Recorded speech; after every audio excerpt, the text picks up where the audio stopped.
Good morning, everyone. We are late some 5 to 10 minutes, but it's never too late to start talking yet again for so many years about the EU enlargement processes and everything which is on this very ancient agenda that we are going to fulfill until in the next 1.5 hours, hopefully. My name is Sasha Ransky. I'm a journalist for more than 35 years, so that says everything, and I'm going to be your moderator today. We are going to implement, I have to explain very shortly what is the model of the discussion that we are going to implement. It is called the Fishbowl discussion, which means that we will start with our respected 6 guests here and opening speakers, and then we have an empty chair. So whoever wants to join the discussion, have questions or whatever, please come to the chair. Then some of our guests will stand up, will leave the podium, they will go back, then there will be another empty chair, so we are trying to change. This is a direct democracy model. The idea is that the discussion is alive, that everyone participates, that there is no kind of blockage and kind of podium ramp between the audience and the participants. We are going to try that technique. It's going to be complicated, but I'm encouraging you to move. This is a movable model. I have problems with movings because it opens my appetite, Tim, as you know, and you can see that I'm moving a lot in my life, but we'll try it. Okay, I think that we will try to, in a way, promote this model as really a good one. The concept of this is, of course, a golden fishes model. We have golden fishes which are participants here in our bowl, and then some of those golden fishes are going to leave the podium, others will come, and we'll see how this develops. Now, the title of our panel today, of our discussion debate, is The Road to EU. What to expect when you're expecting. Some of you may know that there is a very famous pregnancy guide with the same title from the mid-80s, What to Expect When You're Expecting. And there was a follow-up, a movie follow-up in 2012, a romantic comedy, which was very popular in those days, and which is, of course, about pregnancy couples, 5 of them, which are then discussing, all kind of problems that they are facing with kids which are going to come soon. So we have a pregnancy problem here. In our situation, Macedonia, Northern Macedonia, not only was, we are pregnant for more than 15 years because we became a candidate country for the EU in 2005. That was the government of Mr. Bučkovský, another social democratic government. And the most pregnant person in this panel is, of course, Mr. Nikola Dimitrov, because he is leading the, yes. Let me just shortly introduce all of you, and then I would ask everyone who wants to join just to say in one sentence who or she or he is, and then just to proceed with the questions or comments. So we have the most pregnant person, Mr. Nikola Dimitrov. He is the Vice President of Macedonian government in charge of the European integration, a portfolio that in various capacities he is fulfilling for the more than 2 decades, 3 decades, who knows? Even I forgot that Nikola. Then we have Ms. Tanja Fajon, who is a well-known member of the European Parliament, Slovenian with a social democratic background. She's also very outspoken whenever the region is in question, and I hope that we are going to hear that voice yet again this morning from that perspective. We are going to have Ms. Corina Stratulatu, which is going to be on a video, because she couldn't come. She is a policy analyst at the European Policy Center, and as a last speaker, we are going to include her through the video connection. Then we have Ed Joseph, a well-known friend. I mean, I'm not even going to describe you the Eds traveling, Tim Judas traveling, Ervan Fueras traveling, yes, of course, from Ireland to Macedonia. How many planes, how many buses, how many certificates, this and that. We're going to spend the whole panel if we try to describe that. And for that, I personally thank you, because, to take this opportunity to come from the United States, where Ed Joseph is coming from, is really a big endeavor. Thank you very much, Ed, for that. And Ed is a senior fellow at the Center for Transatlantic Relations, coming from Washington yesterday. Still jet-lagged or? Doing okay. Okay. The Ohrid air. Okay, It's a cure for jet lag. That's always a good thing. Then we have Mr. Jacques Maire, who is a member of the French Assembly. He's also a vice chair of the Committee for International Relations in the French Parliament. He is a good fellow with the French president, if I may say so. So I'm expecting a very important inputs from French perspective about the topics that we are going to discuss. We have also Eva Cvetkovska. Eva is a student. We have 10 students on this panel in the audience. 5 of them are from Greece, 5 from Northern Macedonian universities, I'm sorry. And Eva is representing the biggest state universities, and Kyrillos and Methodius from Skopje. She's also president of the student assembly at the university. Hi, Eva. You are the youngest person here, so don't worry. And at the end, of course, we have Tim Judah, a famous British reporter covering the Balkans for many years, and his insights in the region are always very valuable, especially when printed in The Economist, which, of course, is one of the leading papers in the region. So, not to take too much time from the agenda, I would like to invite Mr. Nikola Dimitrov to start with this. We are going to have 5 to 7 minutes of introduction, speeches of all participants, and then we are starting the dialogue.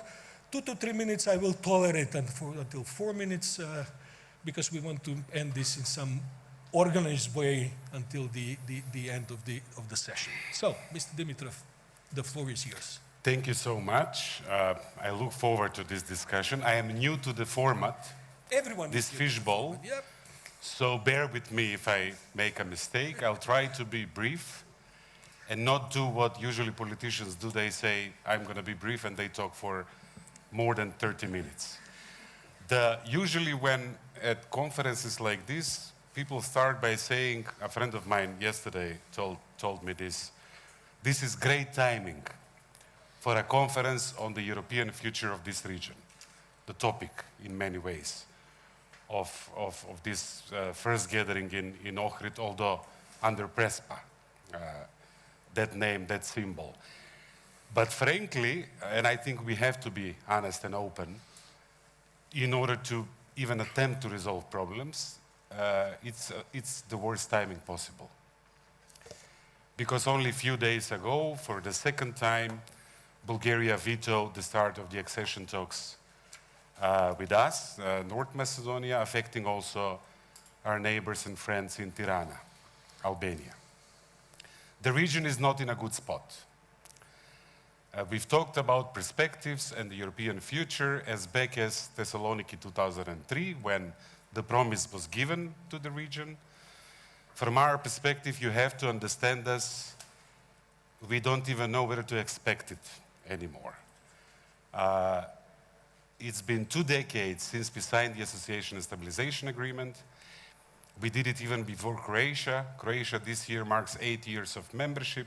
We haven't started the journey. The big anchor used to be the dispute with Greece. That we resolved with the Prespa agreement.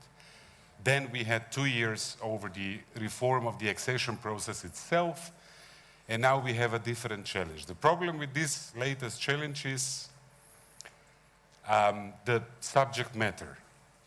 The subject matter is identity and history. Now, people ask me, is being a member of the European Union a license to bully? Or even a license to kill? Can a member state demand, for instance, half of our territory? Can they ask whether we could abolish media freedoms? This sounds contradictory, and I'm using these examples to set light on the contradiction that we have, for instance, challenging the challenge on the Macedonian language.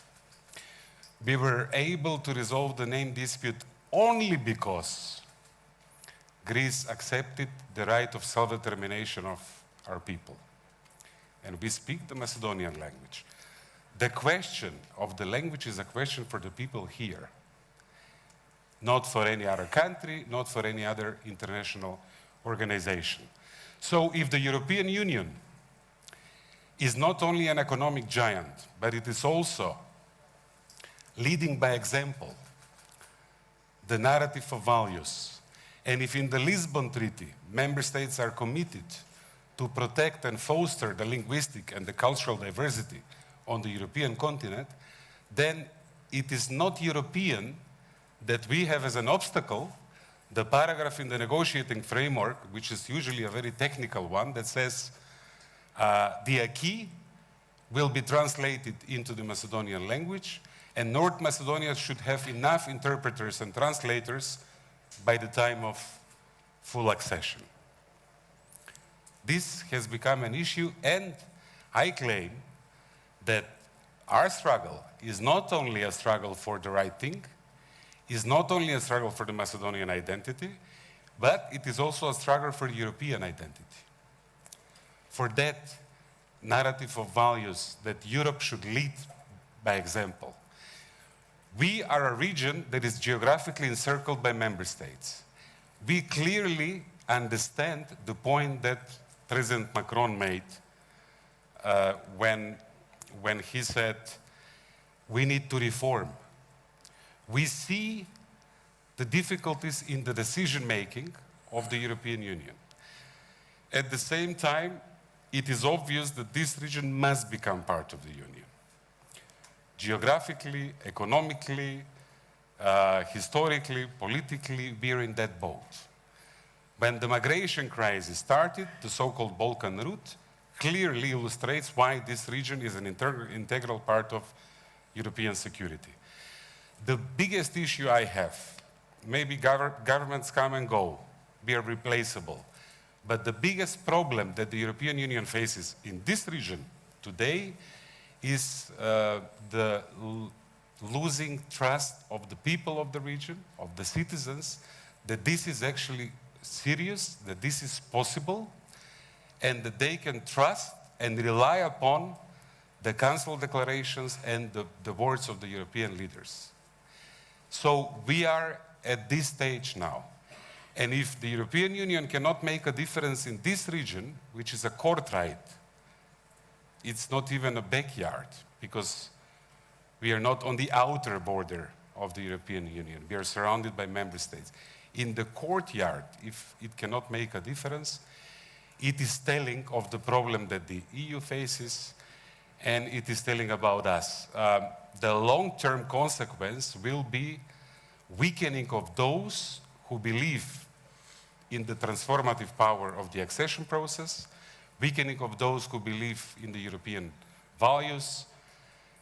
So I think the stakes are quite big at this moment. With all our deficiencies and mistakes that we do as a government, in the last 4 years, clearly we made a U-turn. The democratic score of North Macedonia is progressing. The latest Freedom House report shows that we are in an increasingly small group of countries that marked progress. The decliners group is much bigger. We solved the name dispute with leadership, with vision about the future, not only because of the start of this European journey, but also because of that as well. So I think this is my pitch to try to inspire a big debate, which I hope will be dynamic and will be open,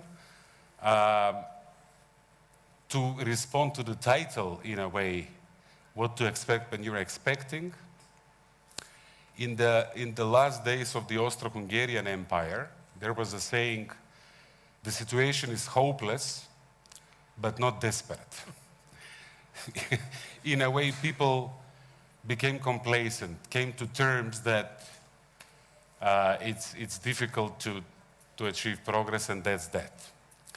Now, the big problem here is, if we don't have hope, it is difficult to continue to try. If we don't try, we will not achieve.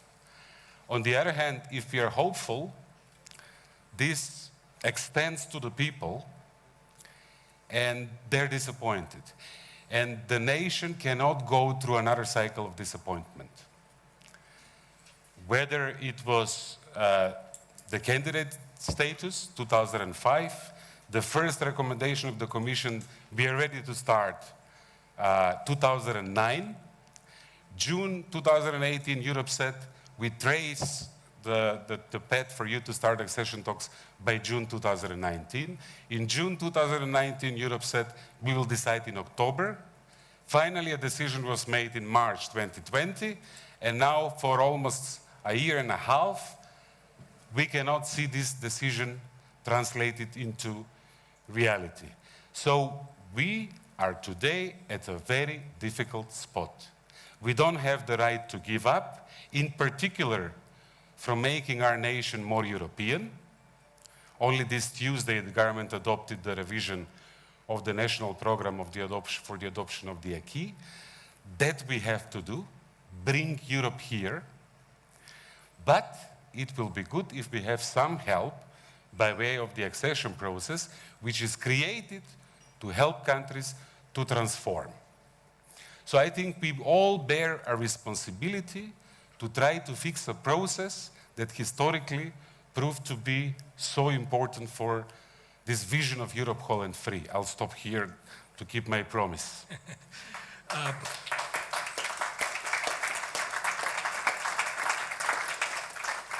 In the movie I mentioned Cameron Diaz and Jennifer Lopez, among others, act. Okay. I think that you were on the level of Cameron Diaz, Mr. Vilestas, so very good. Ms. Fayon, Mr. Dimitrov was talking about the narrative of values and how the hope is so important for the people in the avenue of joining EU. Can we today talk about the narrative of values in the European Union? Not only, even toward the region. Thank you. I see and completely understand where are you heading, what are you focusing on.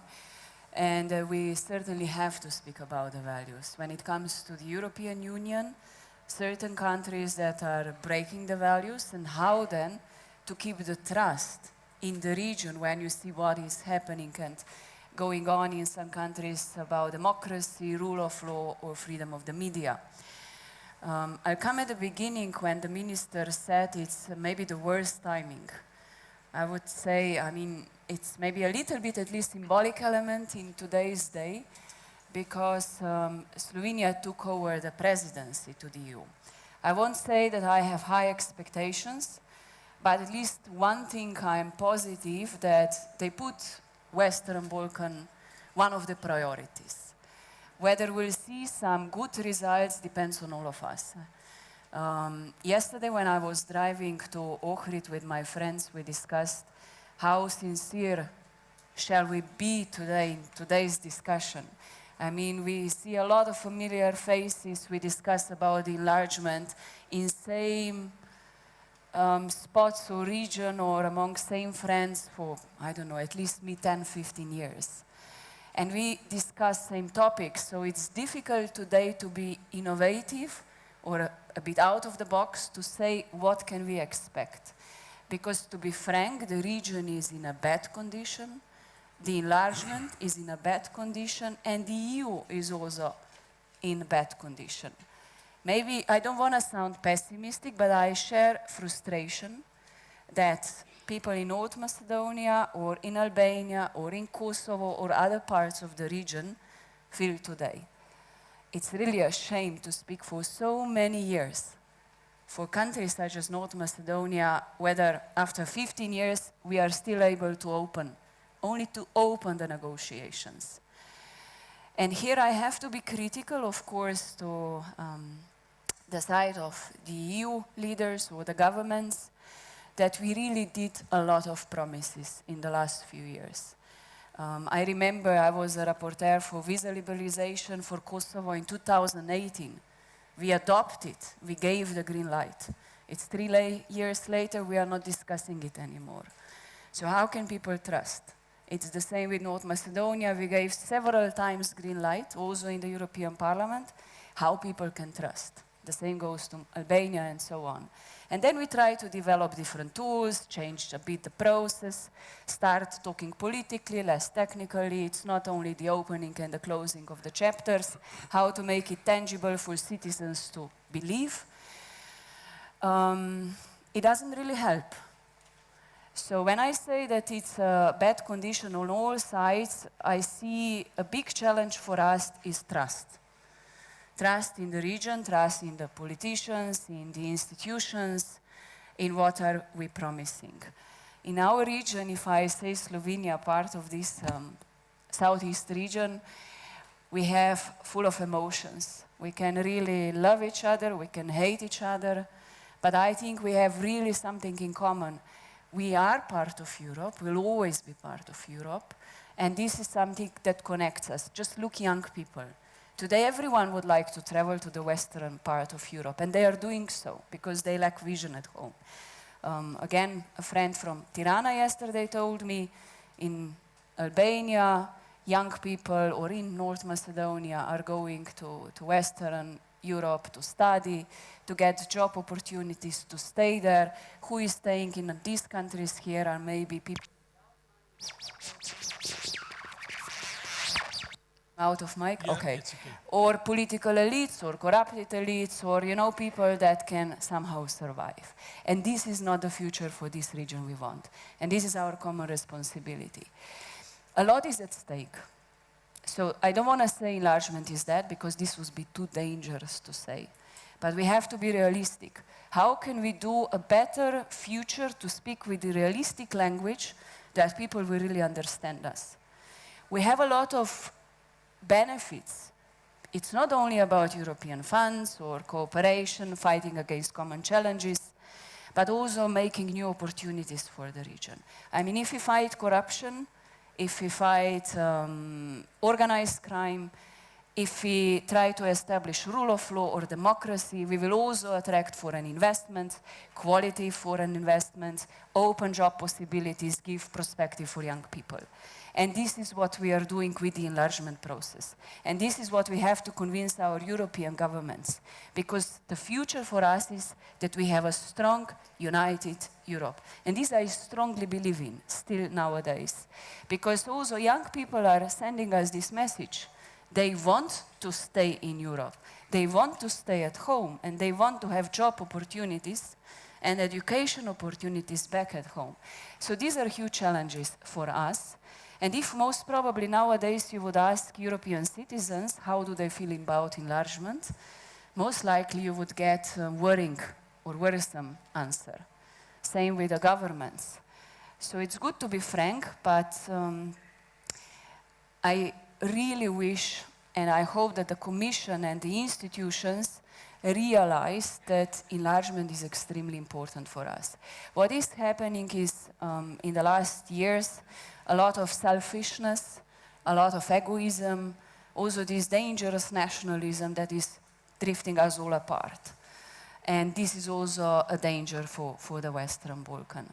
So my ambition is that Slovene presidency would, till the end of this year, what at least they try to promise, and I hope they will deliver, together with the EU governments. Of course, it's not only in the hands of Slovene government, to open or start accession talks with North Macedonia and Albania, also deliver finally visa for Kosovo, and do little steps when it comes to negotiations with the other countries. We have to put aside this selfishness or these political topics that are like Bulgarian veto. This is for me too dangerous and too selfish for a country to jeopardize the future of another country in the region. Finally, these are neighboring countries. They will have to live, and they live together. So I will stay cautiously optimistic, because if you are pessimist or if you share frustrations too often, you don't resolve the problems or the challenges. So we have to stay optimistic, and we have to work together. We have to give this optimism to our citizens. It's our responsibility, and we have to find solution for that. Thank you. Well, thank you for being radical. Staying optimist these days is a radical option in our Radical. circumstances. Okay. And thank you about talking about the values and deliveries. Maybe Macedonian government, I see some other ministers in the hall here.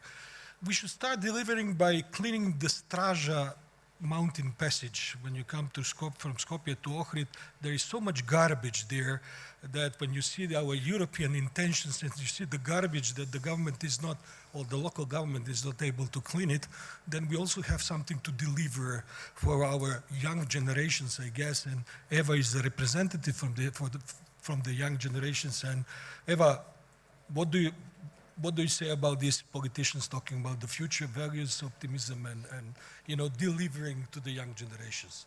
Well, first of all, I would like to introduce myself. My name is Eva Cvetkovska. I am the president of the University Students' Assembly at the University in Skopje. But I'm not here to just represent the voice of the students, but rather the voice of the young people in the Republic of North Macedonia. I believe that it is high time that the young people are invited and involved in these kinds of discussions, where we're given the opportunity to raise our voices and give our opinion on political decisions which at the long term affect exactly us, the young people. So most young people, including myself, believe and firmly trust in the idea of the European Union. And by that I mean the European values such as the rule of law, democracy, the protection of the fundamental human rights, and so on. And so in that manner, I think that we should continue to fight for the European idea and European ideals. Some would say that the idea is just an illusion and that it's just a geopolitical game that somebody is playing. But even though that might be true to some extent, that does not mean that we should give up on the ideals of the European Union. And we should continue to fight for what we have inherited as a civilization and what we have inherited as people of this continent. So I think that the core philosophical dimension of the unity and the shared values that the European Union presents us is the thing that mobilizes the people, and we should fight for that. And in this manner, I think that by trusting in it and fighting for it, we are fighting the bad guys. And by the bad guys, I mean the extremist far right and the nationalistic and populistic options which are served to us and which are taking over the narrative. So we should become active stakeholders in the fight against that. And we should come back to the roots and bring back the trust in the people that democracy and rule of law and the protection of human rights can be protected and yeah. Guaranteed, yeah. Guaranteed, yes. And by saying I believe and I trust in the European idea, I do not mean masochistically and blindly being led by it. I think that we should let ourselves be Eurosceptic and critical, since a critical reassessment of situations and stuff is one of the core European values. So the most European gesture I can give today is being critical towards the inconsistency of the European Union towards the proclaimed European values and its promises. And in that manner, I would like to address the dispute with our neighbor Bulgaria. And I think that it can be resolved in a constructive dialogue. We have a par excellence example of a political gesture which we had with the Prespa agreement, in which the two sides were equal sides of a constructive and rational dialogue and the source of ideas.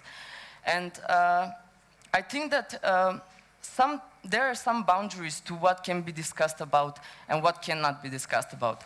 And I think that a cultural heritage and the right to self-determination and to language is something that cannot be put up for discussion. So in that manner, I think that the European Union should in a way, help us and protect what proclaims to be a core value of the European Do you Union. think that they're doing their job in that sense, in the sense that you are talking? Is the European Union actually enough investing energy and into this process, even with Bulgaria now? Well, What's your impression? No, that's why I'm addressing this issue, because I think that the European Union should be consistent towards its values and what it proclaims to be a European value. So, and plus, more so, I would like to add that the European Union should invest more in what is its promises and because the people in North Macedonia are starting to lose hope, and what we've worked for and what we've compromised upon is starting to lose sense. So nationalistic narratives and Euroscepticism is starting to rise. And so in that manner, yes, what I'm expecting is constructive dialogue and, yes, consistency with the core. So, and the last issue I would like to address is about the European enlargement process and in the aspect of working globally towards global problems. So in that manner, I would like to refer to a story from Harari he wrote in one of his books, where he compares today's situation with the past, the people from the past. The people from the past used to live in small tribes, shoulder to shoulder, in a constant conflict with each other by the rivers. And their sustenance and their whole lives were completely dependent on what the river gave them. So when natural catastrophes started to occur, the only way for the people to conquer what the nature gives them is for them to unite and to start controlling the river instead of the river controlling them. So when putting this in today's context, I would like to call for for global action and against climate action and air pollution, which are things that which are global problems, and we cannot resolve locally. So Western Europe is not an isolated entity from the Western Balkans. We're all a part of the European continent, and I think that we should act accordingly and globally. Thank you. Yes, thank you very much, Eva. Tim, you were doing a long stream of articles on the demography on the Balkans, and these were very eye-opening articles, if I may say. And Tim, we are losing these young, bright, young people. They are leaving, and the hope is getting... Leaving, it's people having less children as well. Yep. But that's not a problem just for North Macedonia, that's or the Western Balkans, that's a problem for the whole of Europe. But it's a fundamental problem for the whole of Europe in a way, if one side of Europe compensates for not having enough children by importing young people from North Macedonia, etc. So that's something that should definitely be thought about when we talk about the future of Europe. Actually, I want to say that I think I ended up on this panel by mistake. I found that I was here by reading the agenda. Lucky and then mistake. I thought, oh, I didn't know I was doing this. And I would have said, I don't know what I'm going... if there'd been a discussion, I would have said, no, this is like... I don't have anything new to say. I mean, what is there new to say? And then I thought, no, perhaps that's what I should say. I mean, it is difficult, and Tanya has been kind of polite and put everything in a polite fashion. But, you know, after 15 years, you know, what is there new to say? We do keep repeating the same things. We say, well, there's no alternative, and if it's not the EU, then others will interfere in the region, malign actors, which of course they are, and you know we need to do this. We need to do this. We need to do EU enlargement not just for the sake of joining the EU, but for sort of modernizing our own countries, and that's all true. But you know, here we are 15 years later, and we're still saying the same things, and we're not moving. I mean, what's quite striking to me is actually this map. I don't know, if you're watching online, you may not be able to see it, but there's a map which comes up on the screens here. With the red area of the Western Balkan, that map. Well, I actually, well, you're concerned, that's the way that you look at it from here, But you know, I'm coming from London, and Britain has simply Yes, disappeared. It's like just not there. Okay, so. But you're not seeing that. You're not seeing that. The point is, my point is that the whole of Europe is changing. The EU and the EU is changing, and Europe is changing, and you know these processes take a long. Switzerland is also up. Switzerland is not there, and Norway's not there either. I mean, I know that, but. The point is that Switzerland and Norway were never there. Yeah, that's true. That hasn't changed. What has changed is that Britain has fallen off the map. I mean, literally has just sort of vanished into the North Sea. So my point is that you know, increasingly the problem is not here. I mean, the problem is the problems are within the EU. And we used to talk about, the Europeanization of the Balkans. And in the last few years, I've been repeating this ad nauseam. The problem is increasingly the Balkanization or adopting of Balkan standards in parts of the EU. We've seen, for example, the revelations in Sofia in Parliament about just how Bulgaria has been run over the last few years. Then we've got the regression in terms of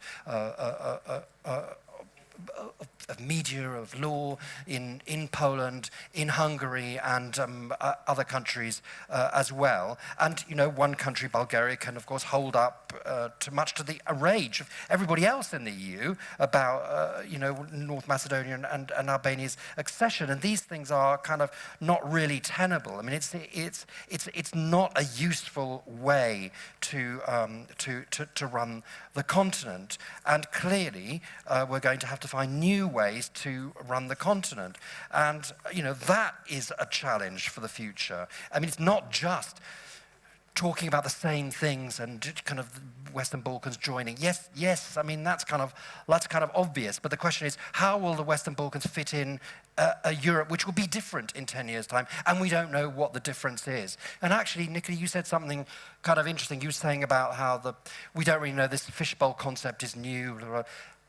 The whole of Europe is going to be a kind of, in 10 years' time, maybe it's going to be a kind of fishbowl concept in the sense that this is today we're talking, today this is the Euro countries or the Schengen countries or the group of this countries. And here's the group which also includes the UK and also includes Turkey. We don't know what the future of Europe is. And that's why it's a kind of moving target. Sometimes these discussions about, the future of the Western Balkans and the EU, it's as though, like, the EU is going to be the same in 10 years. But now the EU, as I've said, Britain has simply vanished into the North Sea. Bulgaria, Poland, Hungary are all, they're different countries from the way they were 10 years ago. So in 10 years, the EU will be different. And the fact of what's happening in Poland and Hungary and maybe Bulgaria will provoke change, or is certainly provoking discussions of change within the EU. And sooner or later, there has to be a kind of new, proper, serious adult relationship with the UK. So the future, I mean, yes, everything has to continue. Everything has to be, in terms of enlargement, but it's a moving target because you don't know what you're enlarging to. But I mean, it doesn't mean everything has to stop. Everything still has to continue, and everything has to be done. But what sort of Europe we're going to, or the Western Balkans are going to, well, we don't know, and that's part of the problem, I suppose. I'll stop there. Thank you, Tim. Thank you, Tim. We lost an important member of the EU, British, but we are still having the most important member of the EU, the Americans.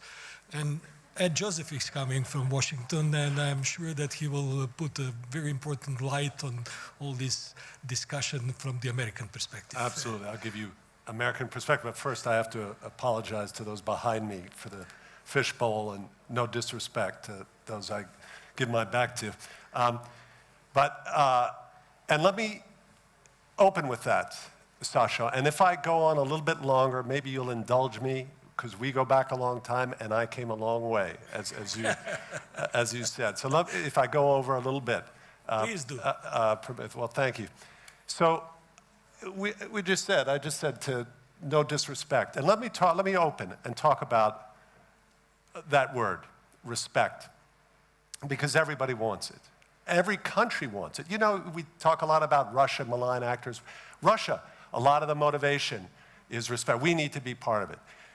Macedonians want respect. European Union wants respect. Everybody wants respect. I come from a very big country that is a very powerful country. And we typically don't have to worry about that, but people in this region do. And let's face it, North Macedonia is a small country. Many Americans don't really know about it. They know very little about the region. But I want to tell you, Americans respect North Macedonia for what it has done, walking the walk, doing the hard things to preserve its dignity, its national identity, and make peace with its neighbors. And I want to acknowledge the great work here of now Deputy Prime Minister, but then Foreign Minister Nikola Dimitrov, together with his counterpart, Foreign Minister Koutsias, and their visionary prime ministers, Zaev and Tsipras, who did and walked the walk and showed that in this region, showed everybody that even these very difficult, highly neuralgic issues, ethno-national divisions, history, very difficult, sensitive issues can be resolved. All it takes is goodwill and vision. And I will tell you, Nikola, people in the US respect North Macedonia and respect Macedonians because of the work of Nikola Dimitrov and his counterparts and colleagues. And I'll give you a proof. You say, oh, he's just talking. Our current president, Joe Biden, last August, as candidate, in the middle of a political campaign, acknowledged and saluted Macedonians on the anniversary of the Ilinden uprising. And let me tell you, I'm not sure that would have happened had Prespa not happened. And it was a sign of respect. And I can tell you, President Biden knows what North Macedonia has done and is aware of that, and I'm sure of that, and he showed that. Now, let's talk about respect from the European Union standpoint, from the view of an American. And I take the point here, and I think it's time, all of us, Americans are known for speaking plainly, and I think after 20 years here since Ohrid Agreement, and so in this region having seen this losing its way rapidly, we have to be frank, and we have to be candid, and it's the time for platitudes. There's been many of these conferences, many platitudes about the vision, and we need to stop talking about the vision and the platitudes, and we need to start talking about the reality. So what about the respect for the European Union? I'm sorry to say that the respect we have for North Macedonia is not shared in the US for the European Union. And let's talk about the fundamentals of the American perspective on the Balkans. The US never wanted to be the leader in this region. From the beginning, from George Bush Sr., never wanted to take on this role, never wanted to, oh, we need to be ahead of the Europeans. It was only because of European divisions during the wars that the US got involved, and it was then Senator Joe Biden, among others, who saw that. And I have to tell you that so many years later, there's simply not the respect for the European Union. And I will say this, if there are media here, if you want a quotable line, I will say this. The EU cannot be a world power until the EU takes the Balkans seriously. And so it's not even just resolving. Until the EU takes the Balkans seriously, the EU cannot be taken seriously. And it isn't taken seriously. And I'm sorry to say that, because the EU is our ally. So this is not something I say with happiness as an American. The EU is our ally. We need a strong EU that addresses its problems in order to confront our adversaries and confront our global challenges. So it's not something I say in some way to put down the EU. I say it with sadness. But the EU has failed and continues to fail. And I can say that out loud. I'm not here as an American diplomat. And what we see, the EU, there's a lot of talk here, platitudes I've heard this morning about ownership and people to take ownership. The EU has to take ownership, and including the ownership of the failure of the region's leaders to not take ownership. So when we have, for example, corruption in the region, look what the US has just done. Just sanctioned in Bulgaria, put sanctions there. President Biden has just expanded the executive order that allows sanctions to be put on for corrupt leaders. Just sanctioned these in a significant way in Bulgaria. US can easily share that evidence with the European Union. And even if the European Union as a whole cannot sanction because of whatever, these divisions, individual European countries can. Germany could. Netherlands, others who make corruption. Netherlands made corruption a big issue with Albania. Okay, join the US in making sanctions of these leaders. Now, this can be done. The second point I want to say about the European Union and respect is that to fail to honor what a country does, and like North Macedonia, when it does what it is asked, not capitulate, but negotiate. Negotiate and preserve the dignity of its people as the Greeks negotiate and preserve the dignity of their people. When it does what it is asked, and the European Union doesn't follow through the first time, as happened in 2019 when France blocked North Macedonia from opening, that is, correctly as it was called, a historic mistake. When it does it a second time, as is now with the situation with Bulgaria, that's a betrayal. That's a betrayal. And it is a betrayal of European values, and it's a betrayal of any type of respect that you want from Americans, and the nature of the, quote, partnership with the European Union over the Balkans, it's a betrayal of that. And the idea that EU is going to take over the Balkans and continue this path, it's a farcical. And the notion that the EU is going to develop, quote, strategic autonomy from the US.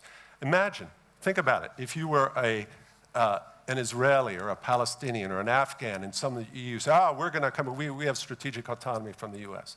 You know what my answer would be is, if I were one of those, you get North Macedonia into the EU first. You sort out Kosovo first. You can't even deal with Bosnia. So how are you going to deal with us with our problems here? And if the EU aspires to that, and that's the vision, strategic autonomy, we're a rival, we're a world power. You have to sort out these problems, and this is my third point. They are soluble. These problems in the region are soluble.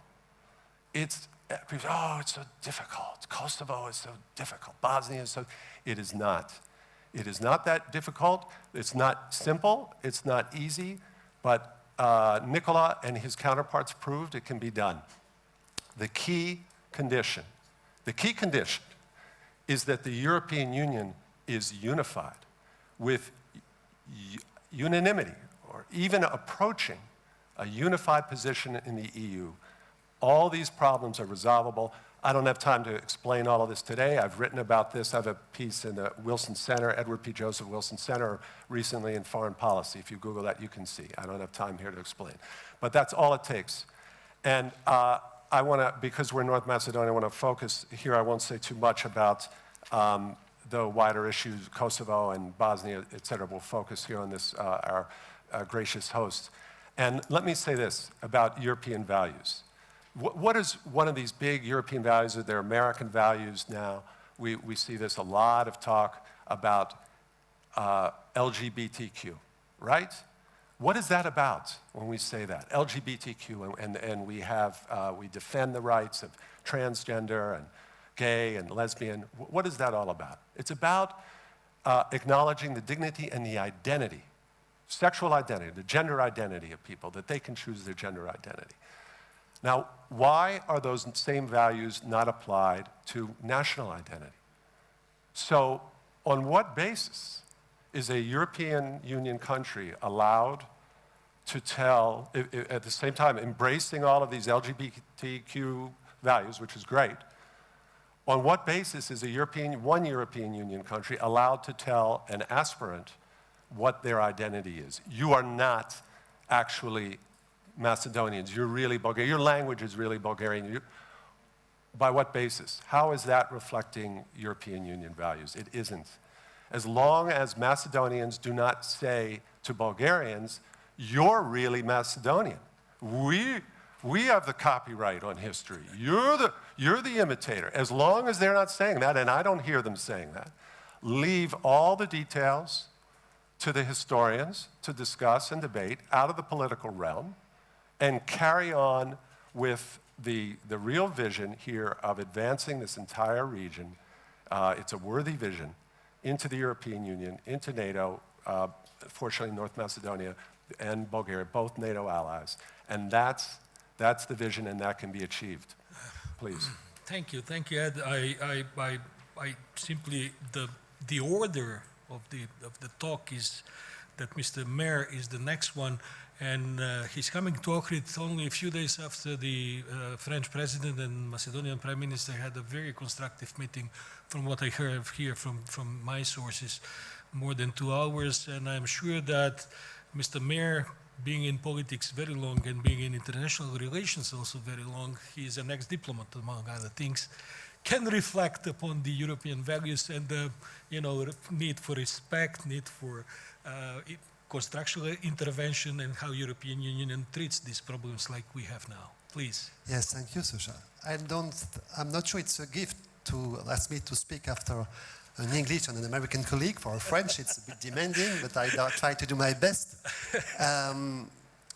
Just before you talked, I was a bit surprised by the tone of the discussion, because it's about moving targets, it's about moment of despair, lost hopes, and so on.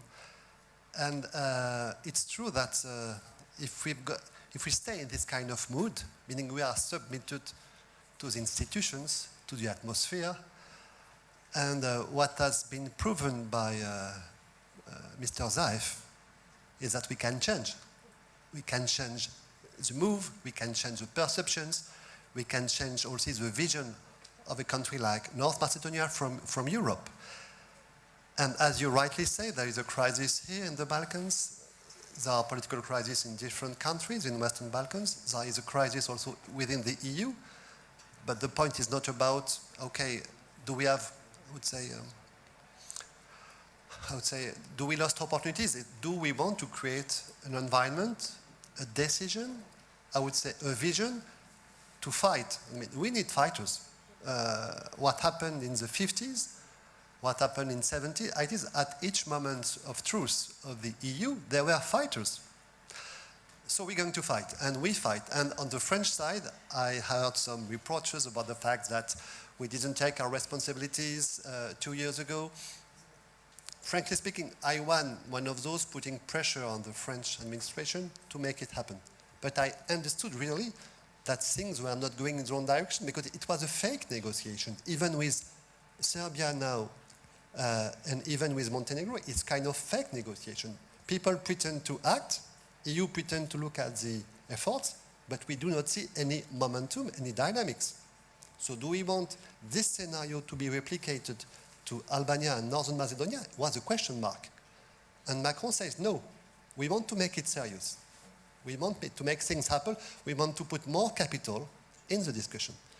Because otherwise, at the end of the day, it will not be accepted. You know, when it's about wishful thinking, remember the European Convention in 2000, 2005. Then we go to referendum, and because it was kind of, I would say, compromise of, I would say, good sentiments, it was rejected by people because there was not, the force and the balance and the implications of political forces in this process. So we need to make it happen.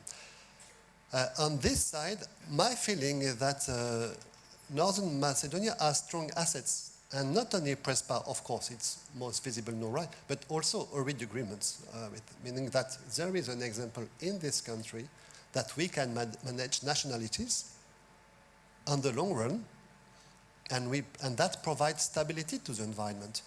And the fact that these efforts have been made mean that what happened in the mind of President Biden is also present in the mind of every EU leader. And frankly speaking, when I look at the dynamics behind this, I would say, 18 months of delay additional, I understand that the political clock is ticking and it's not, I would say, compatible with the EU way of delivering achievements. Fully share this view. We have elections going on all the time. But what is sure is that there is a huge consensus about the fact that this country made the right efforts and everybody coalesces behind you. And for me, it's not a question of whether, it's a question of when. And my guess is the when will not be very long. Why so? Because there is so much to lose on the other side, on the side of our Bulgarian colleagues.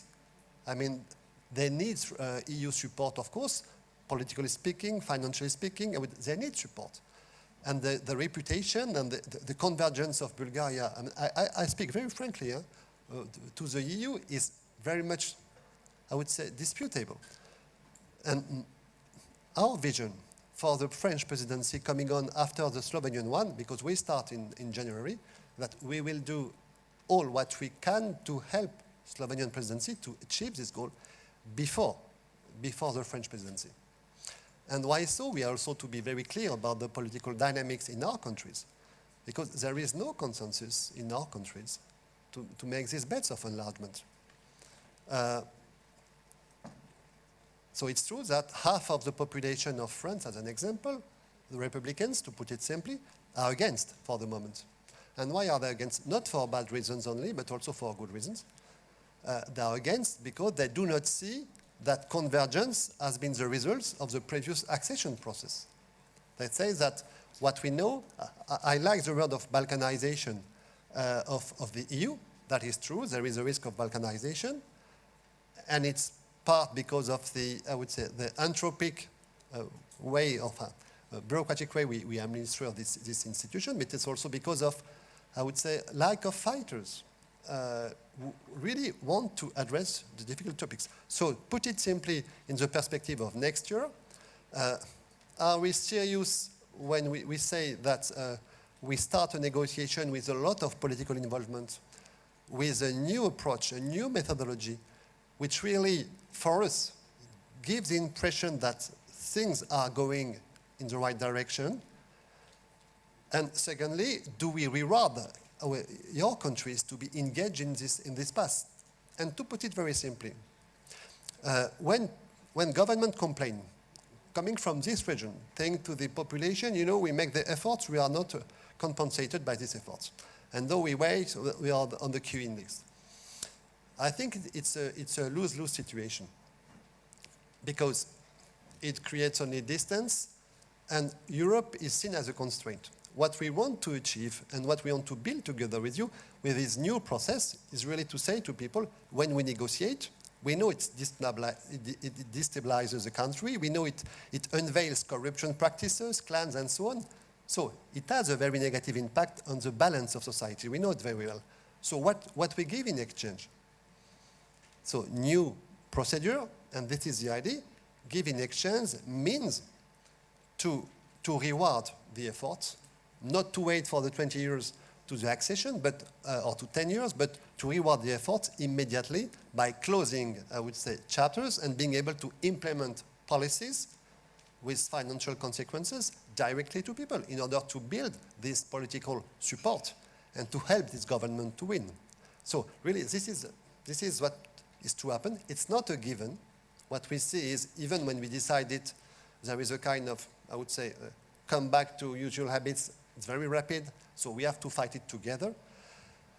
But we think it's a need. Last point, in this perception from the Western, I would say, side, it's true that the big question mark is in what camp will Northern Macedonia and Western Balkan be. In this confrontation, which is rising, where you have some countries like, Hungary, Poland, it's a very big question. If the impression is that the sponsor of this accession are those who want to benefit from this Balkanization, there will be a blockade for sure. So my guess is that, it's not about marketing, it's about, okay, what is the meaning for these candidates to join EU? If the meaning is to benefit from the single market and from competition, from research funds and from our structural funds, it will be not motivating.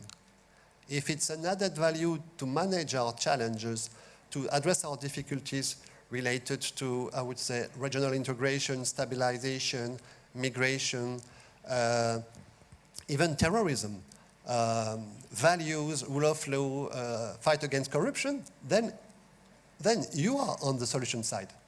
And this is really what we need to, I would say, to push and to create together. Thank you.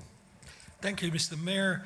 I just want to remind everyone we have a free chair here. I already have few people who are waiting to sit there. So please, some of the participants, when the chair is filled, somebody would leave.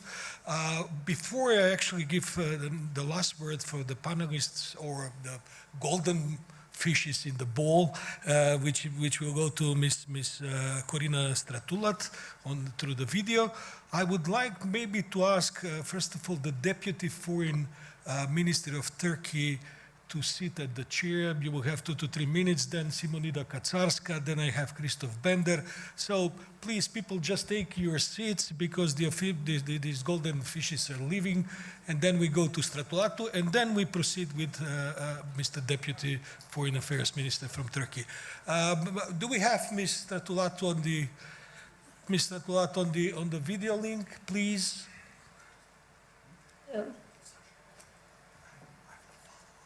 Yeah, please sit and you can, yeah, please. Do we have the video link? Okay, instead of waiting, I mean, when it comes, it will be gladly put it on. Yes, I think that we are moving to the video link. Yes. Yes. Hello. I can hear you quite well. I don't know if you can hear me. We can hear you perfectly. We do not have a picture, but pictures are just... If it was up to the pictures, I would never be a moderator to this panel. So please go on and we'll hear your talk. It's okay. Good morning, almost good afternoon. And of course, thank you so much for the invitation and for your flexibility to accommodate my presence remotely. I'm not only a golden and invisible fish, but also a virtual one. So now we can see you. Now we can see you. Imaginary ball. So this is quite an extraordinary situation, a little bit like the situation that we've been discussing with your guests this morning. And look, my contribution is not going to be anything new or much more positive than what we have heard so far. But if we are to assess the point at which we are in the enlargement process, then, we're going to repeat and we're going to say what has to be said, even if it means repeating ourselves and being critical and somewhat gloomy.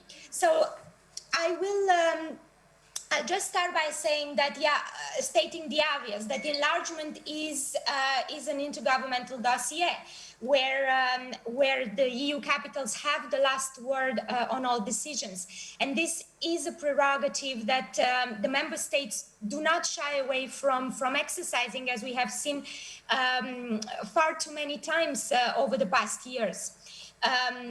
Given the huge implications, internal implications that admitting new members can have, it is hardly surprising that existing EU countries have the right and indeed want to use the right to say who gets in and under what conditions.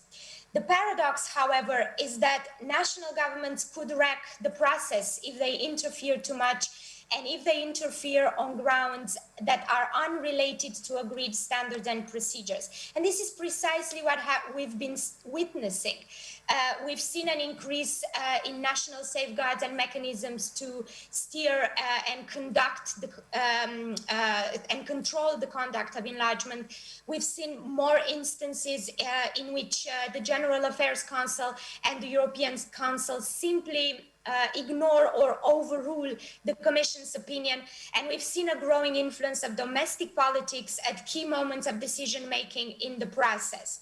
And of course, preoccupations that have been influencing the enlargement agenda in unpredictable ways and with uncertain outcomes over the past years don't have to do only with bilateral disputes between EU countries and Balkan neighbors. They also include concerns about immigrants, about asylum seekers, about the sustainability of welfare systems, about unresolved statehood issues in the region, and increasingly also about distrust in European institutions, especially the Brussels executive and the integration process more generally. And all this makes the entire enlargement process more dependent on political developments in the member states than on progress in the Balkan countries, according to Brussels-based institutions, which is not good. We know it's not good. We've been saying this for, at least the past decade, that this is not good, because the success of enlargement policy over the past 3 decades is largely due to the role that conditionality plays in encouraging aspiring countries to transform themselves in order to meet these EU standards.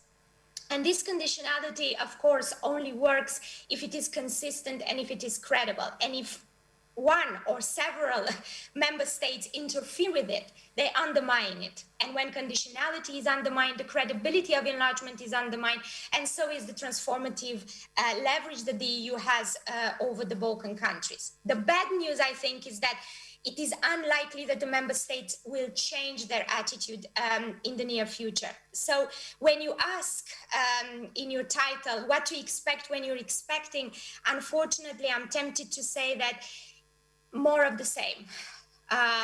And why? More of the same, first of all, because change would mean ensuring that the EU lives up to its own lofty rhetoric and promises, delivering to the Balkan countries when rewards are due, like in the case of North Macedonia and Albania now. So really respecting the merit-based approach of the process. But disciplining EU countries that depart in functional terms, or resisting the temptation of allowing national politics to bear on the position of individual countries in the Council of the European Union is not easy in practice, and we've seen it. And of course, the unanimity requirement doesn't help here, but it is very unclear whether it will be transformed into QMV anytime soon. And second, more of the same, because change would also require a better toolkit to affect reform on the ground. We all know that the member states hold the bar very high for the Balkan countries and are quick at diagnosing problems in the region. But when it comes to offering solutions, despite the Commission's best efforts and despite the efforts also of other EU institutions and bodies, I think that the EU still lacks properly effective means to engender good governance and socio-economic development in the Balkans. The member states will continue to have big asks from the Balkan countries. I don't see how that can change. And I also don't see how they'll come up with solutions anytime soon to help the region live up to these big expectations and ensure the convergence of which we're speaking. Hence, at least for these 2 reasons, but probably there are more, I'm rather pessimistic about seeing change, at least if change involves and refers to the member states and how they're handling currently the enlargement process. Of course, and this comes a bit in reaction to what we've heard from our guests from the United States, the EU is not the United States. It is a union of 27 different member states, and what the EU is trying to achieve in the Balkans and with the Balkan country is a real development project. It's consolidating, establishing and consolidating democracy, building states, building functioning democracy, functioning economies, and all of that, of course, it can't happen overnight. It's not easy. I will have to, Corina, I'm sorry because we are running out of time here, and you very bravely presented a very necessary view on this panel, which is a pessimistic view because, you know, politicians mostly want to underline the optimistic tones when we are discussing about the future. So thank you very much for that. But I'm having a long queue of people who would like to add a couple of more minutes. I'm going to give the floor to Ed for a very fast intervention. I think that it is related to our French friend. And then we're going to go with the Turkish Deputy Foreign Minister, with Simonida. Then we will follow the queue. With the permission of the Turkish Deputy Foreign Minister, thank you. I just wanted to make it a bit of a discussion because our colleague here just mentioned sort of the difference between the US and the EU. Let me quickly say two things. Number one, so how can an American then have this perspective? Oh, you know, be critical of the European Union as Corinna correctly pointed, it's a union, it's in progress, 27 members, et cetera. I'll tell you very simply, we can. The US has its own problems in its neighborhood. If we want to make an analogy, it's not exact at all, but we have great difficulties in Central America. It's a region that is in turmoil, that has a lot of outmigration that comes to our borders, and it's very difficult for us to resolve. What's the difference with the EU? And this is why the analogy is useful. What's the difference? These countries in Central America can never become part of the United States, number one. It's impossible. It's neither an aspiration or it's nowhere on the agenda. Number two, when the United States talks to these countries, they call the Northern Triangle, El Salvador, Honduras, Guatemala. And we have to be aware that the conditions in these countries are severe. There's tremendous gang violence. You don't have that in the Balkans. We have very serious ethno-national divisions that were once violent, and who knows, we hope certainly never again would be. But these are very serious conditions. Here, the outmigration is caused by basically the collapse, the failure of this European project to proceed, and the lack, we hear from the youth, the lack of belief anymore. So it's another difference that we have. And here's the third, the most important difference, US versus the EU. In our troubled neighborhood, your troubled neighborhood. When we, the United States, talk to these countries, these very troubled countries in our region, we have to be very careful how we speak to them. We cannot tell them, as Americans, we cannot go to El Salvador and say, you need to do this, and you need to clean up corruption, and you need to pass these laws. We cannot say that. We have a troubled history, imperialistic history. What is the EU? The situation with the EU? Completely different. Completely different. The EU is the member, they want to join the EU, and the EU has every right and every ability to say, you need to clean up corruption. You need to pass these laws. And guess what?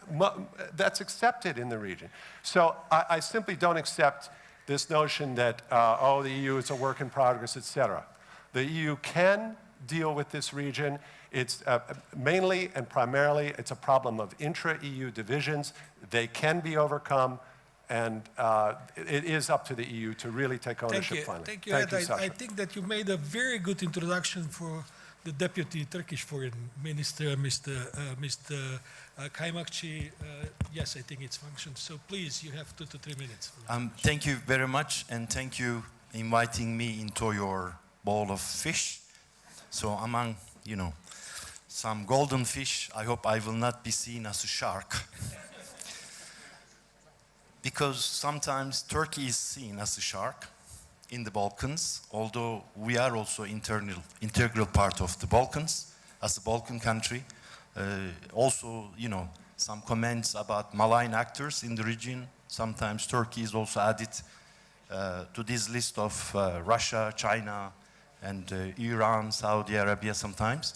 So first, I mean, we belong to this area. My British colleague was upset with the map. I have to confess, also I am one of those who's a little bit upset with this map. Of course, if you mean the EU, okay, but if we talk about Europe, I think the UK, despite the fact that Brexit happened, we are still in Europe.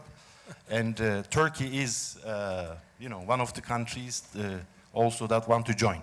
And also in terms of the number, you had 6 seats, but let's not forget that there are 7 potential candidate and negotiating candidate countries, including Turkey.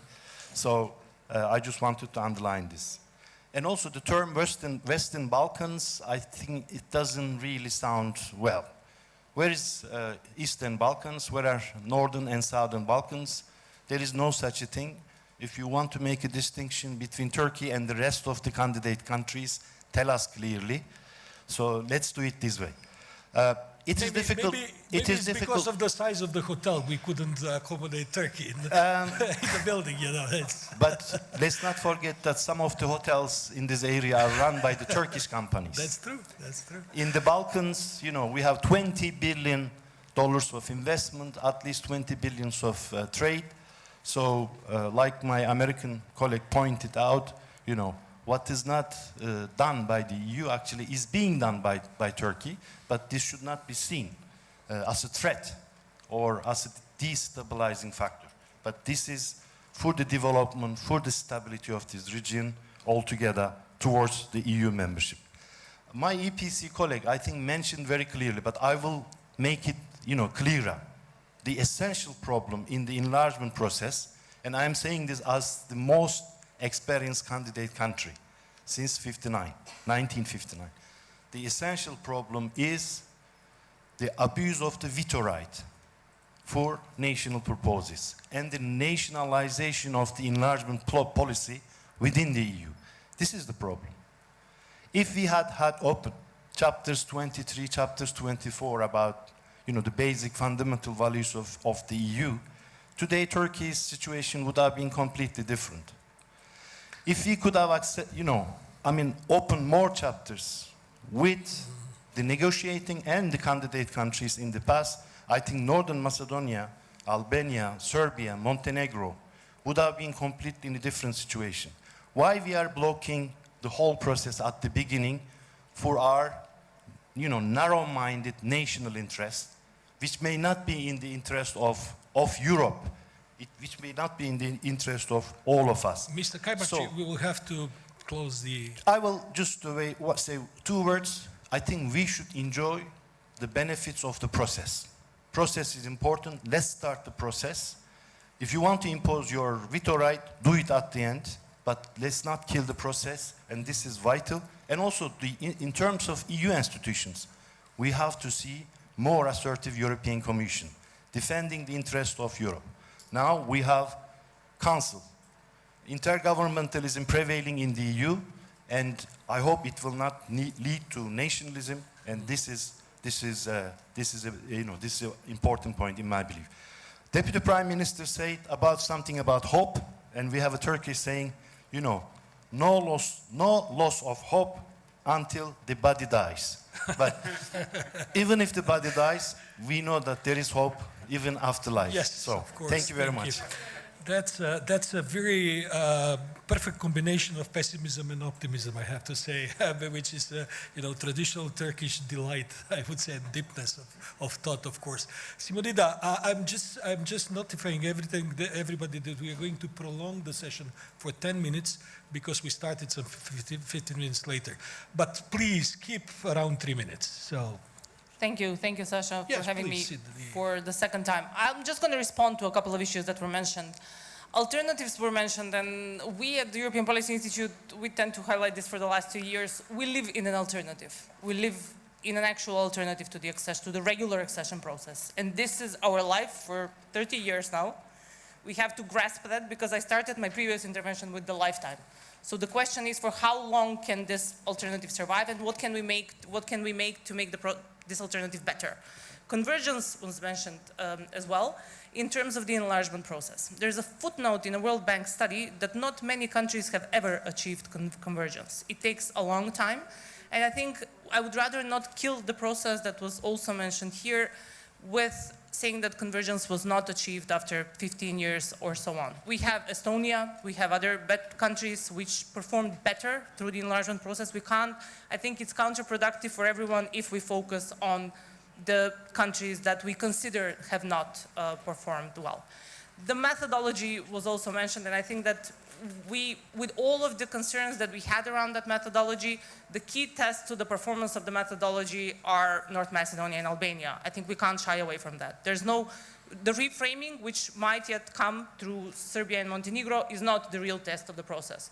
If we go back to the foundations of the actually functioning conditionality, this was the one country which was supposed to show whether the conditionality of the European Union will succeed if you have a recent change of a government that would like to democratize a society and that has responded very well to European Union conditionality in the past when there was an outcome.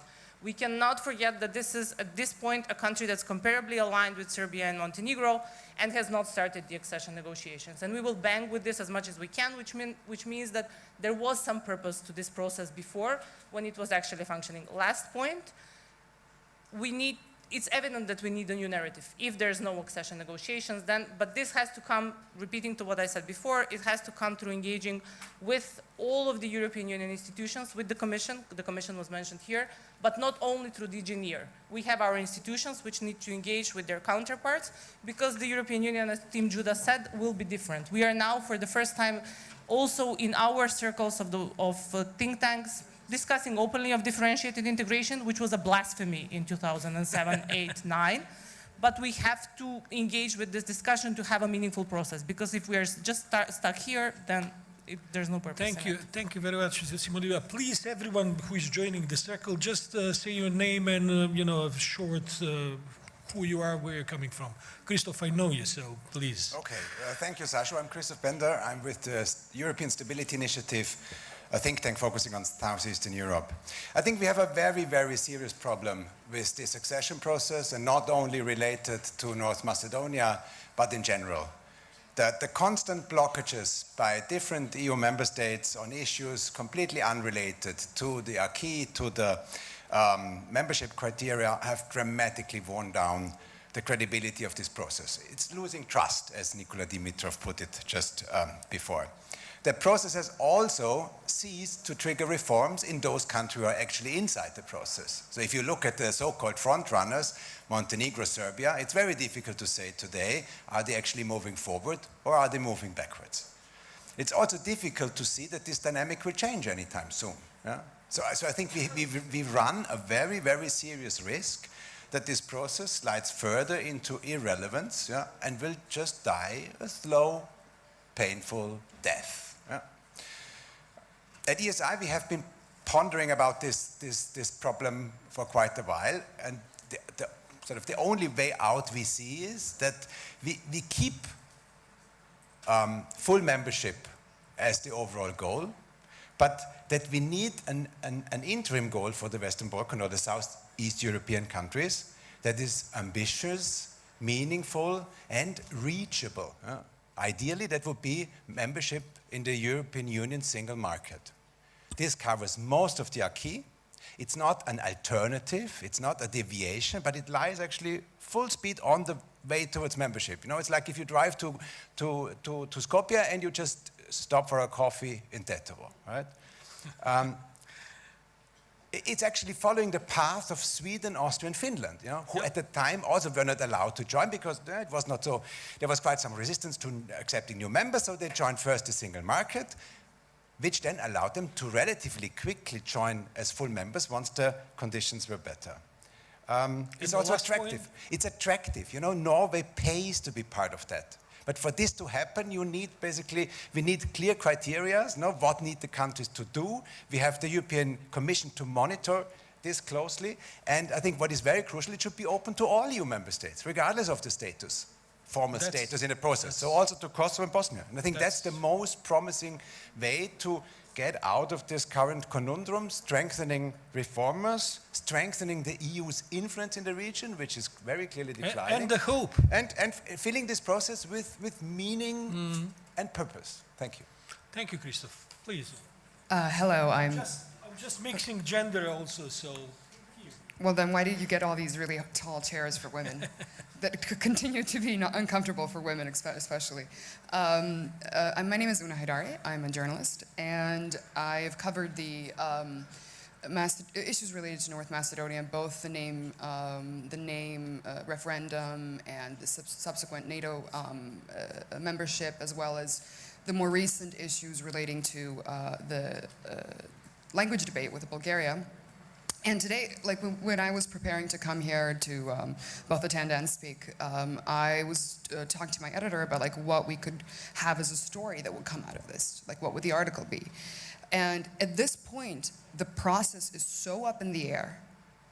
Frankly, after the Bulgarian election, something completely different could come out, a dialogue similar to what is, this is highly unlikely, but a dialogue that is similar to what Kosovo and Serbia are going through, you know, could emerge out of this to solve the language issue, because it does not seem to be going anywhere.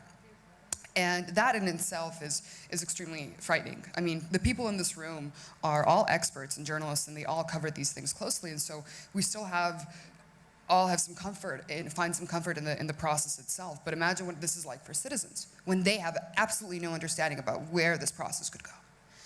I interviewed Eddie Rama last month, I think it was last month. It hasn't come out yet, so I'm not sure exactly. But when I spoke to him about this, you know, the whole accession process, I'll mention an anecdote from the interview, since there's the name of the panel itself is very anecdotal. He said, I asked him about, you know, this being delayed all the time. He said, it's like preparing for a wedding and then having the wedding delayed all the time over and over and over again, except now we've stopped organizing a party afterwards. We're not going to celebrate. And that's what it is. It encapsulates that feeling of, if and when some form of progress is made, it will have drained both the citizens and the political sphere. I will be wrapping up soon. Yes. Everyone else got more time. And my main thing I just like to stress on this is, I feel like it's really, the EU can't just say this is a bilateral issue and pull out and not do anything directly. I mean, it's completely irresponsible, and it takes away the responsibility that they have towards the countries that are changing to enter the European Union. If they, you know, being a Macedonian politician or an Albanian politician at the time and having to stand up in front of your people all the time, say, delay it over and over again, if they expect these people to defend the EU in front of their citizens, then the EU has to stand up for them too. Thank you. I just have to announce that I'm closing the bowl, so these people who are here are going to be our last speakers, because we have 10 more minutes and we have 5 speakers. So my message is very clear, 2 minutes each. I think 2 minutes is enough. Yes, these chairs are really uncomfortable, by the way, and Yeah, I want to I know, file a and complaint that's why I'm standing with the here. organizers, because it's just, I feel like a flamingo. Anyway, my name is Alexander Brezar. I'm a journalist. I cover the region. I used to work as a EU correspondent from Brussels for one of the regional public broadcasters. And, you know, this event seems like, you know, one of those Alcoholics Anonymous meetings where we're all like, hi, I'm Bosnian, and I'm whatever, Macedonian, and or what have you, Montenegrin. And it all feels like this big joke where all of us walk into a bar and nothing ever happens. So I don't know. There are several things that I'd like to address, and I'm going to stand up because this is turning into a stand-up comedy routine, I think, slowly. Look, I think one thing that I would like to add, so I'm going to use my 2 minutes very carefully. One thing that I'd like to add that I don't think got mentioned is that there are current EU member states, there are current EU members that would not fulfill the requirements that are expected from the Western Balkan 6 if they were to attempt and, you know, go through the whole accession process right now. And they're the ones who are determining our futures, while we're the ones standing on the outside, cracking jokes about ourselves, you know, airing our grievances again. And I think that's extremely unfair, to the point that I'm obviously, clearly getting anxious, so I'll just pass the mic to someone else. Thank you. Yes. So you have your 2 minutes, then we'll go there, and then we'll finish the circle. You will be next, and we'll finish the circle with the young generation. Well, maybe this is my turn in the AA meeting. So my name is Egli Sakelari, and I'm an undergraduate student at the Balkan Slavic and Oriental Studies in Thessaloniki. And jokingly enough, I will like to expand my thoughts on what the last commenter said about us or plain civilians being outside of the box on these conversations. So I would like to address the type of diversity and unity and how this paradigm is one of the core values of the European Union. And I would like to say that to me, these are direct concepts of implementing rule of law and re-establishing the credibility of the European Union in the region. And I would like to add my personal view on how can we really coexist with our neighbors if we cannot accept their individualities, but instead we simply tolerate them. So firsthand, I have witnessed relations of tolerance between Greek locals and North Macedonian tourists. So it is actually a tragedy or I don't know, a farce, because how can we achieve the necessary level of trust in institutional decisions and initiatives when we simply don't when we're not part of them and when we cannot press for their implementation. When we think of ourselves as bystanders and when we turn our backs really to our neighbors. So actually what I wanted to say is that we have to move further from our privileged positions as political or at least aspiring political scientists in this area, in this room. And we have to focus on the really ignorant and apathetic position and behavior that takes place outside of this room. And how can we address and inspire trust, really, to people among us who have no idea where North Macedonia is located. And they're actually Southern Greeks. They're not part of, I don't know, a US member city. So I think that we have to raise some questions and our concerns about our good neighborly behaviors and activities, and maybe engage and promote, advocate the good neighborly relations through cultivating a culture of inclusion, integration as the European values propose, and yeah, maybe find interdisciplinary ways of achieving this diversity and unity standards. That's a very good point. Yeah, thank you. Very clearly made. Yeah, so thank you for that. It's really an addition thank to you the for your time. Very rich discussion. So please. Thank you, Sasha. Very briefly, I will just pick up something which Alexander Breza was pointing out. I mean, we have to, I think, be more honest in the European Union about our fellow member states. And I think this is fundamentally the problem. I mean, the European Union was founded among the assumption that they're democratic and that they have a sincere will to cooperate. And we're seeing a number of member states who are not doing it. They're not democratic. I mean, Hungary is not a democracy anymore. We have EU member states which are not democratic, and others which are sliding towards that, and who are insincere about the will to cooperate with each other as well as towards future member states. And we have to change the European Union about this. It's not just about changing the voting mechanism. Of course it's about that, but it's about member states who are committed to democracy standing up and saying we cannot tolerate in our midst undemocratic countries who fundamentally undermine what the European Union stands for, and which leads to the blockade of North Macedonia, which leads also to the fact that those who are in favor of democracy and rule of law are skeptical towards those outside of the EU who actually deserve to be let in because they are regretful about what is happening within the European Union. But the problem is the accession process can never resolve this. Backsliding can happen at any point. So the EU has to change within. This is not, I don't mean this in the sense of the excuse which some governments have been saying, well, we first have to reform and then we can enlarge. No. They have to happen in parallel, but we have to be much more honest. And the member states, I mean, like Germany, like Austria, like Italy, others who have to also actually not just say, we regret that Bulgaria has vetoed. We regret, we will try again in 6 months. This is not enough. We have to find alternative ways and put the full weight of those member states who are committed to democracy and sincere cooperation on the others to say this has to stop. Florian Bieber, always up to the point. What can I say? Thank you very much for this intervention. We go there, and then we finish with our two younger guests. Please. Yeah. Yes, okay. My name is Dirk-Jan Kopp. I'm the ambassador of the Netherlands in North Macedonia. I feel I have to react at this point. What our American friend comfortably forgets is that one difference with Europe is that Alabama has no veto right over the foreign policy in Washington towards Honduras. Bulgaria has. It's called the rule of law. Whether you like it or not, those are our rules. And Bulgaria is using it. Rule of law for me is much more important than a word like respect, which I usually reserve for mafia bosses. The other big difference with the United States is that the already great European experiment got a whole new dimension with the collapse of the Soviet Union. And since then, we are in an enormous development that is nearing its completion to get Europe prosperous and to get it secure. And that means make these countries members of NATO and make them members of the European Union. In the meantime,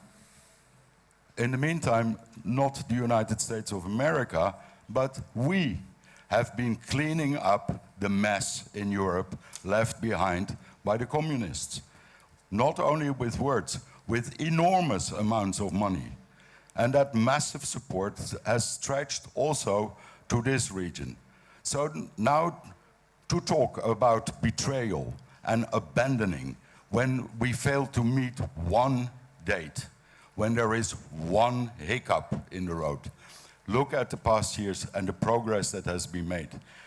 What is worrying, though, is that a recent poll in this country showed that 56% of the people are of the opinion that the government cannot achieve its goals without outside pressure.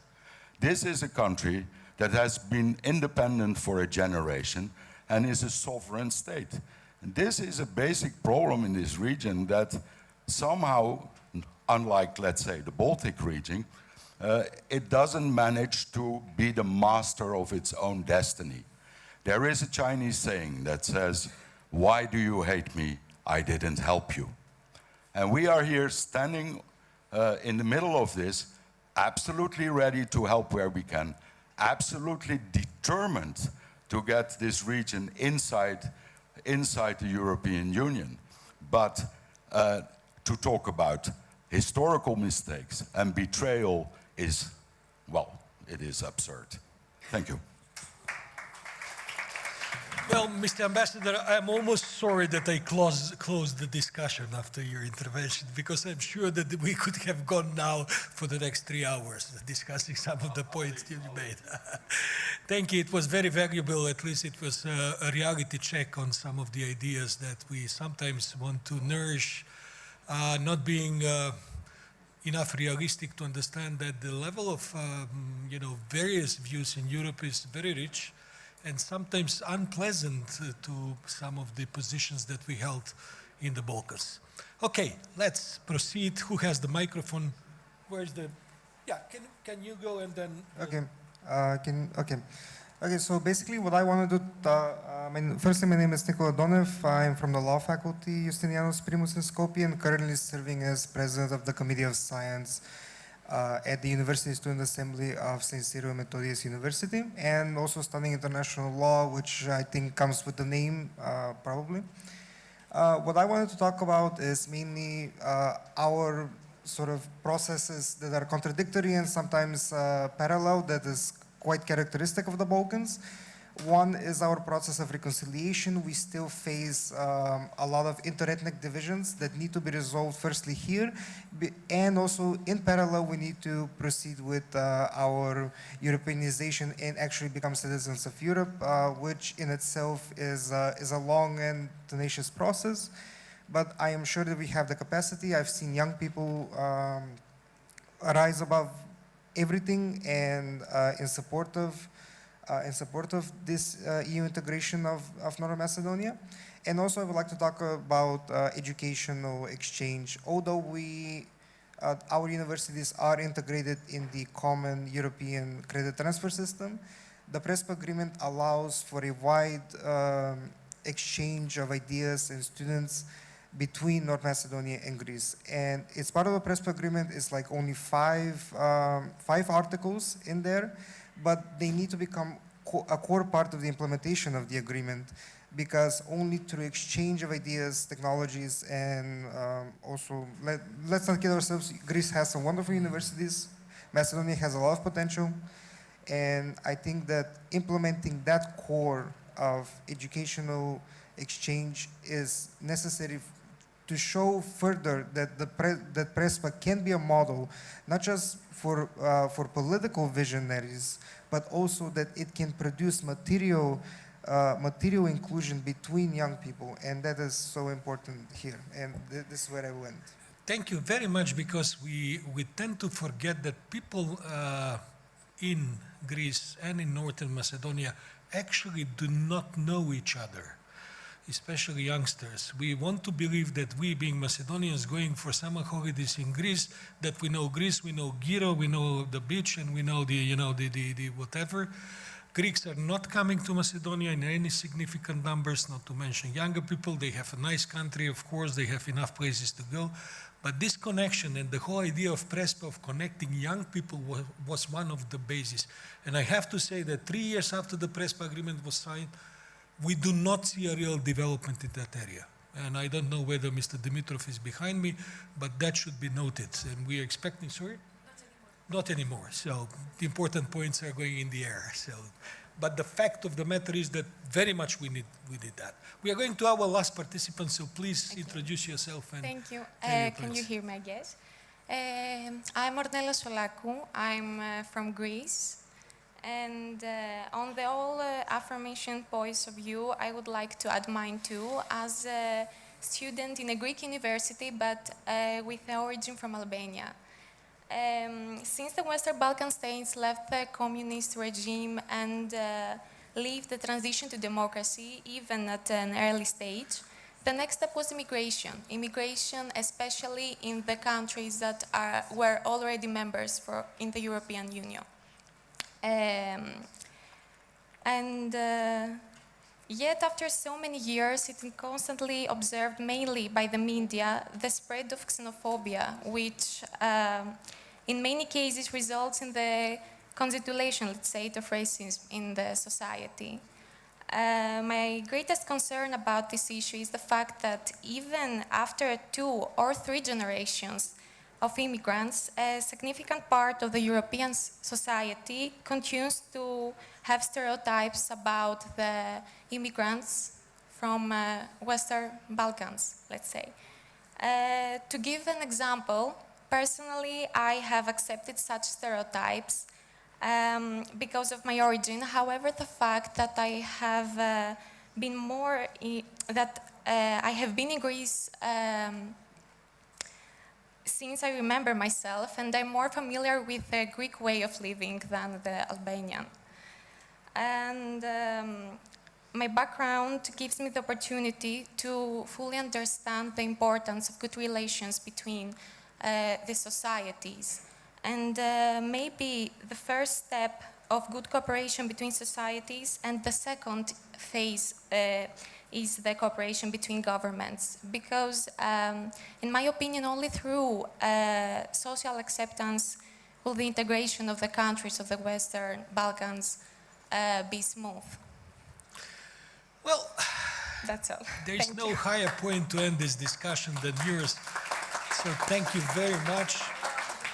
I see that the Dutch ambassador and then Ed Joseph will have a lot to talk in the lobby, so we can also put chairs around them and then follow the discussion. Thank you everyone for a very rich discussion. I would especially like to thank to Ms. Tena Prelec, who is going to be our rapporteur to the last session, and hope to see you in the corridors. Thanks again to everyone. There is a time for a family photo, so whoever is here still, you're invited. Thank you.